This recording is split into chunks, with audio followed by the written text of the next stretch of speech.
So for the 10th component, we're going to be talking about the browser and the browser speeds. Now first let's take a look at the browser itself.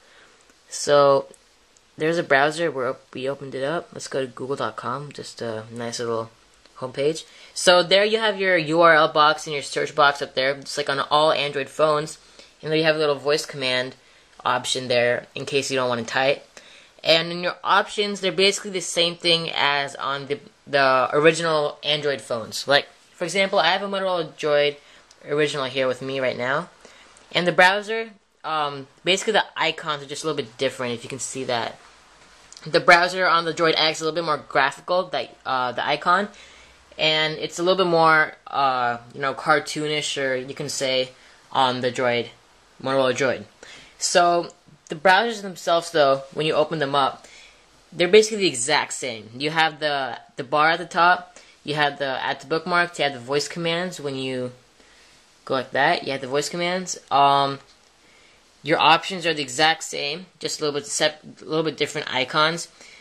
And when you click more, you have the exact same options, just so you have the add shortcut to home on the Droid X.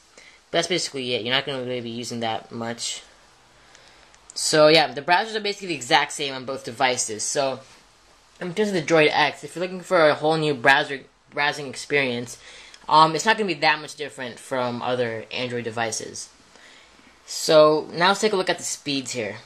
So I'm just going to kill all background tasks just to show you how fast it is going to be when it's running just by itself.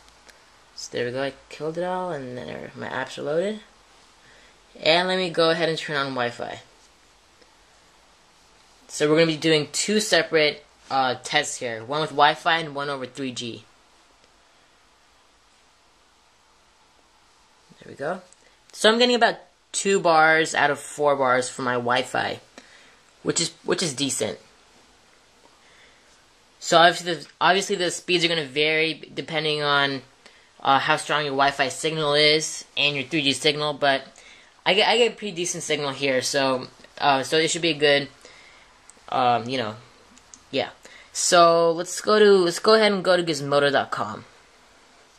So I have it all loaded up there, and we're on Wi-Fi once again, and I click and go, and we're off, and that loaded up pretty fast. So yeah, over Wi-Fi is pretty fast. Let's go to Engadget.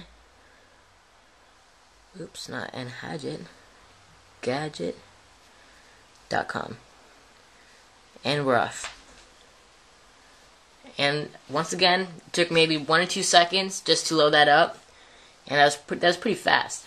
So now let's go ahead and go on to WixGadget. Now once again, this is a site in progress.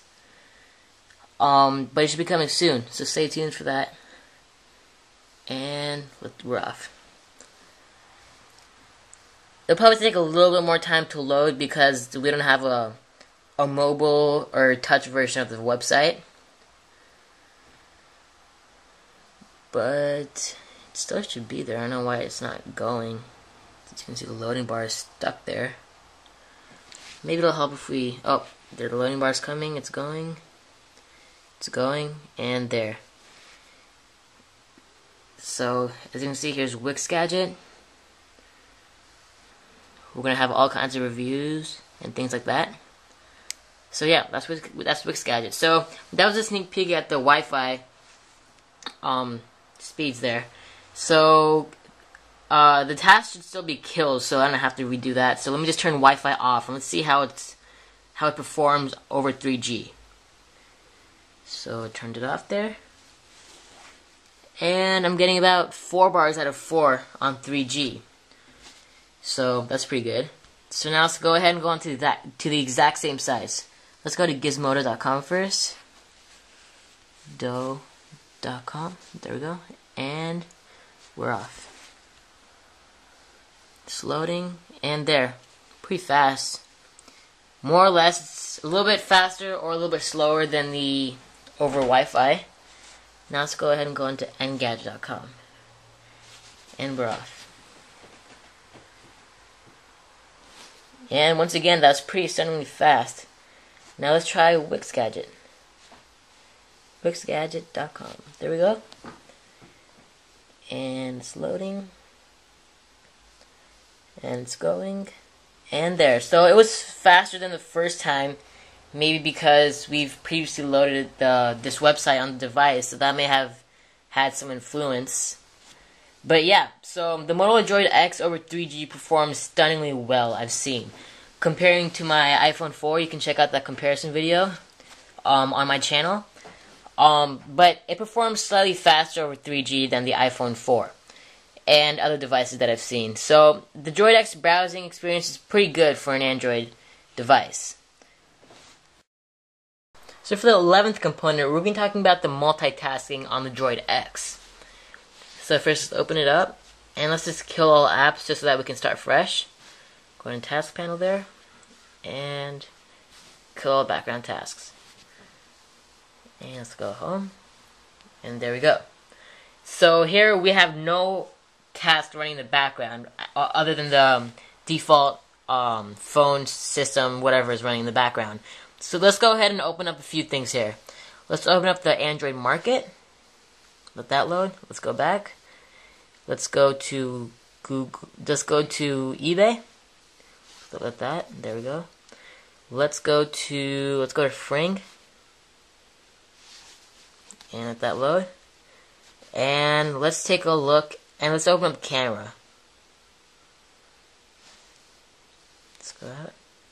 And why not, let's open up Xanax. Now this is my friend's app. I highly recommend that you guys go ahead and just download it. It's free. So here we have it. We have multiple apps running in the background right now as we speak. So in order to multitask, we have to hold the home button on all Android devices. Works the same way, and it shows the top 6 apps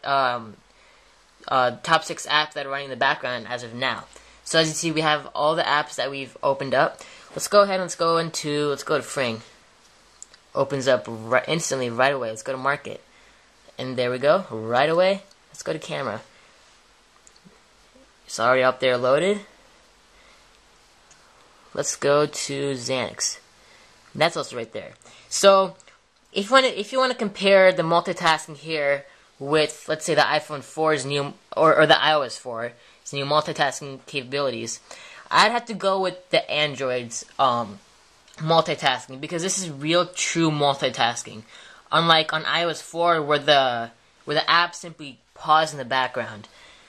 But I have to say the UI for multitasking on the iOS 4 is slightly better, because over here it just shows your top 6 running in the background, and you have to download a third-party application just to kill them, which I think Android should have provided a way to kill them with the default multitasking in the first place. But overall, the multitasking on Android devices are phenomenal. They're just wonderful. You can just, let's open up the browser. If you're letting that load, then just go up to your other app, and it's instant right there. So for multitasking, I have to give it. It's one of the best that I've seen on any smartphones as of now. So for the 12th and final component, we're going to be talking about the camera and the camcorder. So let's go ahead and open that up. And I have my camera right there. So there we go, that's loading. I'll just cover this picture. Oops, one sec. So there is the camera right there. So as you can see, it has a little tap to autofocus. You can move that around so you see what you want to focus. And once you tap it, then you have your options up there. You have scenes, where you can change how you want it to be: portrait, auto, landscape, sport, night portrait, sunset, macro, and steady shot. Now I personally don't really use all this because I don't really need to, but someone that needs to use them, I guess this would be pretty handy. Over here it shows your current location, Saratoga, California, very accurate. And here you can open up effects. So you have normal, black and white, negative, sepia, solarize, red tint, green tint, and blue tint. So that's pretty fun. And then you have your flash options here. Flash adjustment is not available in this scene. I don't know what that means. And then over here, if you want, you can just quickly, easily switch to your camcorder. You can either use it that way, or you can or you can have your icon on the home screen for your camcorder. So over here it's basically the same thing. Yeah, you have your scenes, effects, light, whatever you want. So the camera on this is pretty nice and easy to use. Both camera and camcorder. It has an 8 megapixel camera with 720p HD video recording. So right now we're going to show you some pictures and videos that we took outside the house.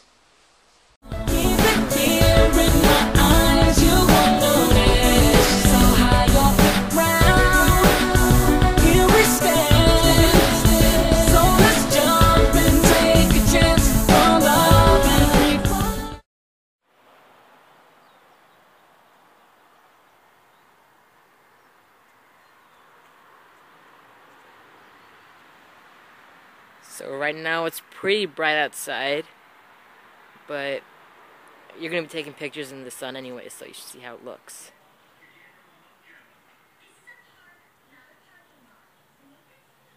And if I turn fast, it goes like that. So yeah. So now we've reached the end of our 12 component lengthy review. So now it's up to you whether you decide if you want to purchase the Droid X or not. I highly recommend that you do so, unless you are on another carrier besides Verizon. I get very good 3G service everywhere I go on Verizon, and the speeds are fantastic. So I highly recommend that you get the Droid X. So yeah, there you go. So thanks for watching, guys. Be sure to subscribe and occasionally check out WixGadget.com when it gets back up. Thanks.